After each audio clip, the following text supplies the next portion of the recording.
Lindeman, we have arrived. Mountain West Indoor Championships are upon us. Tell me, is your team ready, both the men and the women? Yeah, I think we're really ready. We're excited.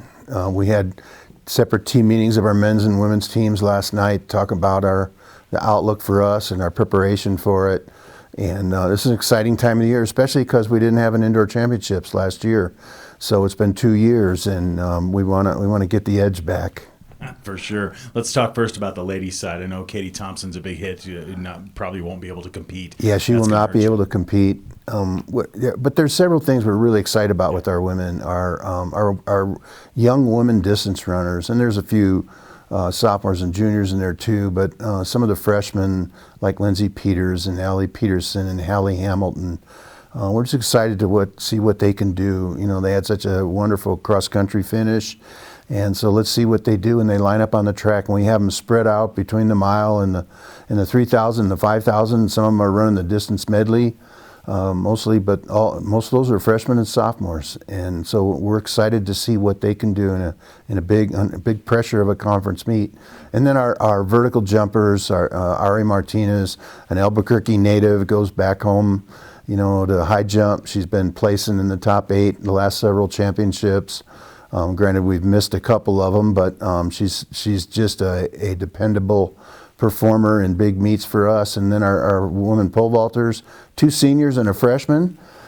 They've kind of taken turns beating each other and beating other vaulters from other teams. So they're all right in the 12 to 13 foot range right now. And we'd like to see 3 women place in the top 8 in the conference. We think they're capable of that. So, and then we're really excited about our 4x400 meter relay. You know, 2 weeks ago in Albuquerque, ran the second fastest time in Air Force Academy history.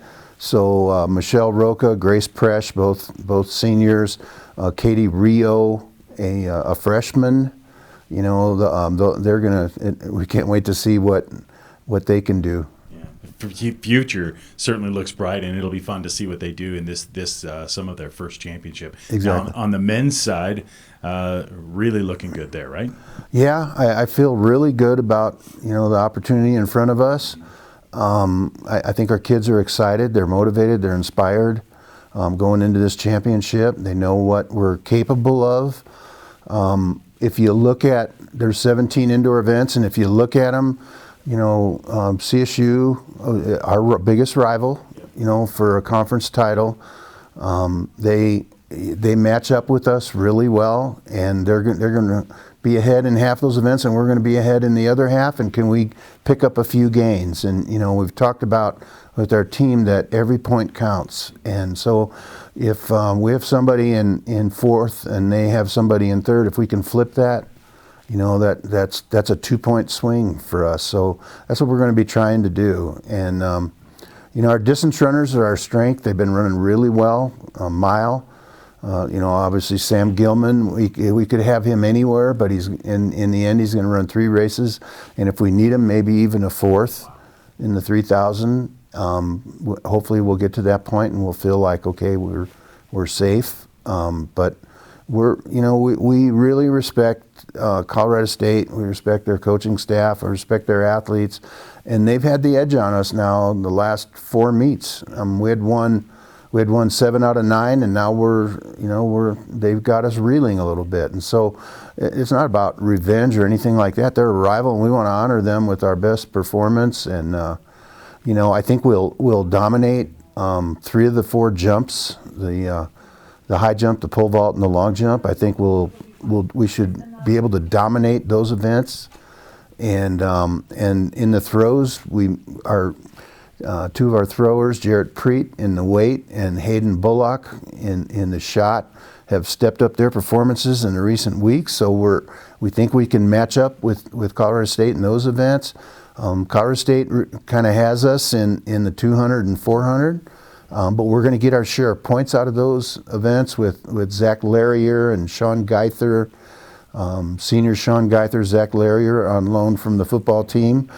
He's had a couple of, he'll have a spring football practice today and then leave with us tomorrow. We're real grateful to Coach Calhoun for allowing him to do that. He brings a lot to our team, by the way, and our team culture. And the success that football had this last season, he's bringing that to our track team, and that's really important. And it's going to be a great meet. I'm so excited. I'm just tickled. I can't wait. How do you keep track, though? Isn't it nerve-wracking with all of the things? Like it's like a 3-ring circus or even more at a track meet. So how do you keep track of? That's a great question, and our athletes on the team know.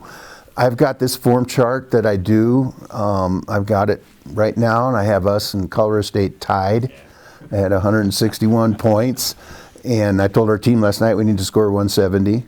But and I kind of once the heptathlon is over, and I've watched the 2 athletes that I'm coaching in the heptathlon, Braden Holcomb and Wyatt Murphy, who should do really well in that event.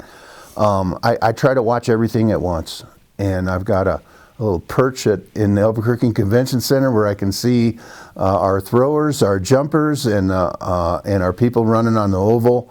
I can see them all, and I keep my form chart in front of me, and I plus and minus throughout the meet, and just so I can see the big picture. And I expect each of my event coaches to be, focused and zoned in on the events that they're coaching, and I try to look at the big picture, and my form chart is kind of a funny little joke with the team, like, oh, coach's form chart, I beat it, and that's the goal. I keep upping the points on my form chart, and but I track everything, every place, every team for both the women and the men, just trying to continually watch where we're at, and I think that's the role of a head coach, to look at the big picture, the view from 30,000 feet, kind of to see what's happening. I can't get distracted by one event over another. I got to see it all. Yeah.